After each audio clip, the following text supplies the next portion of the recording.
Today I'm reading a story about Lonnie Johnson. Lonnie Johnson is an inventor and an engineer. Do you like water guns? Well, Lonnie Johnson created a water gun called the Super Soaker. And this is his story. Whoosh! Written by Barton, illustrated by Tate. Lonnie Johnson's Super Soaking Stream of Inventions. Every day brought a challenge for a young Lonnie Johnson. The challenge of finding space for his stuff. 6 Johnson kids were squeezed into their parents' small house in Mobile, Alabama. Lonnie would have loved a workshop of his own, but there just wasn't room. There was nowhere to keep his rocket kits. Bamboo shooters, rubber band guns, electro set, go-kart engine, bolts and screws and other spare parts his dad let him bring in from the shed, and various other things he'd haul back from the junkyard. Lonnie loved building and creating. Ideas for inventions just kept on flowing. He learned how to make rockets from scratch. Kids at school gathered to watch Lonnie launch them, and he learned how to make rocket fuel. When it caught fire in the kitchen, Lonnie's mom didn't make him stop. She just sent him to work outside. Lonnie wanted to spend his life designing things, building things, and getting them to work. He wanted to be an engineer. However, Lonnie took an exam that said he would not make a very good one. His dream had been challenged. Lonnie was discouraged, but he knew that whoever had graded his test hadn't met Lennox. Inspired by a TV show, Lonnie had built his own robot. He made it out of scrap metal and named it Lennox. Compressed air cylinders and valves allowed Lennox's body to turn and its arm to move. The switches came from an old broken jukebox. Lonnie used a Tate recorder to program Lennox. And as a bonus, the reels looked like eyes. Lonnie wanted to enter his creation in a science fair, but he couldn't get the transmitter to work. Without it, Lonnie couldn't send commands to Lennox. Science fairs came and went. Lonnie missed one and then another until he got an idea.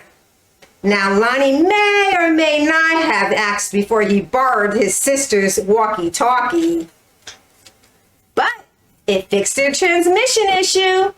His school team took freshly finished Lennox to a 1968 science fair at the University of Alabama, where only 5 years earlier African-American students hadn't even been allowed. Having to compete in a place that wasn't very welcoming, now that was a challenge with a capital C. Against other schools from all over the state, Lonnie's team won first place. Soon, Lonnie left home to go to college at Tuskegee Institute, where he stood out as a self-confident, insightful, creative thinker. He stood out as a student who asked the right questions, precisely defined problems, and formulated solutions. And he stood out as the guy who built his own booming sound system out of cast-off electronics. It even had lights that flashed in sync with the beat. Lonnie sometimes studied right in the middle of his own parties. The extra studying paid off. He became an engineer after graduation, and that took him beyond Alabama, way beyond. When NASA was sending an orbiter and probe called Galileo to Jupiter, the space agency needed to ensure a constant supply of power to the orbiter's computer memory. The engineer who had to figure out how to do it was Lonnie. His challenge was to come up with a lightweight backup system, able to keep essential functions going in case the main power was lost. It wasn't easy, it wasn't obvious, but Lonnie found a solution. Some of NASA's Jet Propulsion Laboratory doubted his idea would work. Lonnie convinced them it would. He was right. As it photographed Jupiter and its moons, Galileo was supported by the power package that Lonnie designed. Much of what he knew about Jupiter could have been at risk in a power failure if not for Lonnie. Ideas for other problems to solve just kept on flowing. They flowed while Lonnie was working with hundreds of people at NASA, or of late tinkling with his own inventions and finally his own workshop. Lonnie knew the world's millions of refrigerators and air conditioners needed a new cooling system, one that didn't use R12, a chemical that was bad for the environment. He had an idea for using water and air pressure instead. To test his idea, he made a pump and a nozzle, connected them to the bathroom faucet, turned on the faucet, turned on the pump, and then whoosh! The stream that blasted across the bathroom was so powerful, it created a curtain swirling breeze. It also gave Lonnie an idea for yet another invention. This, he thought, would make a great water gun. First, he had to find or make the parts, including a pump small enough for a child to handle. Then he had to glue the parts together into a prototype, an early version with room for improvement. Finally, Lonnie tested his strange-looking squirt gun at a picnic. "Does it really work?" a man asked. "Sure," Lonnie said. "Want to see?" Lonnie worked the pump, which squeezed air into a chamber. When he pulled the trigger, the air escaped, forcing water out with a whoosh.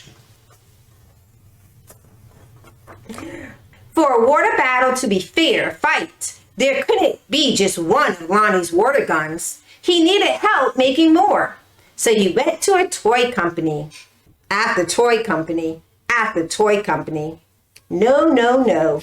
The word no flowed again and again. But finally, one company said yes. It planned to make his water gun. Lonnie also had other projects: a water-propelled toy airplane, 2 kinds of engines, and his cooling system. He found investors to provide the money for turning his ideas into products people could buy. He made a leap of faith, quit his day job, and devoted himself to full-time inventing. But soon, each plan fell apart, even the one for the water gun. These things sometimes happen, but when they happen one after another to the same person, well, that's some pretty bad luck. Lonnie didn't have a job. He didn't have the money he'd been counting on. He and his family had to move out of their home and into a little apartment. He was angry and scared. But Lonnie had dealt with challenges all of his life. He knew a lot about solving problems, and he still believed in his inventions, especially the water gun. Lonnie went looking for another toy company. In 1989, he found a toy maker who was interested in seeing the water gun if Lonnie ever happened to be in Philadelphia. "But don't make a special trip," the guy said. Lonnie made a special trip. In his wife's suitcase, he carried a new prototype. He unpacked it, filled the tank with water, pumped the gun until the air pressure was good and high, and whoosh! Wow! Kids everywhere agreed with that wow. Lonnie's water gun, called the Super Soaker, became a smash hit. In no time, there were Super Soakers in backyards, on beaches, in parks, and on playgrounds. Each sale of a Super Soaker put a little money into Lonnie's pocket. All those hours, all those years that Lonnie had spent in his workshop had paid off big time. Now he can afford to do just about anything he wanted. So what did Lonnie do? He got a bigger workshop, which is where you'll find him today, because facing challenges, solving problems, and building things are what Lonnie Johnson loves to do. And his ideas just keep on flowing.